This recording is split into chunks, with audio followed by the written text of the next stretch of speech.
કણજી કે કરંજ એક એવું વૃક્ષ છે જેનું દરેક અંગ ઔષધિ પ્રયોગો માટે વપરાય છે. વાયુ વિકારને લીધે થતા દર્દ દૂર કરવા કરંજના બીજ, સિંધા નમક, સૂંઠ અને હિંગ બધું સરખા ભાગે લઈ ચૂર્ણ તૈયાર કરો.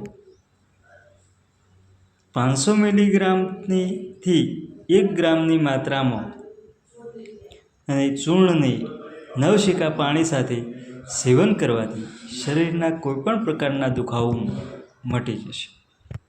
બીજું, કરંજના પાંદડાને પીસીને તેની પોટલી બનાવી અથવા તેનો લેપ બનાવીને ઘાવ પર લગાવવાથી ઘાવ મટી જાય છે અને સોજો પણ ઉતરી જાય છે. કરંજના તેલમાં લીંબુનો રસ મિલાવીને સારી રીતે મિક્સ કરી ત્વચા સંબંધી સમસ્યા હોય ત્યાં લગાવવાથી ફાયદા થાય છે.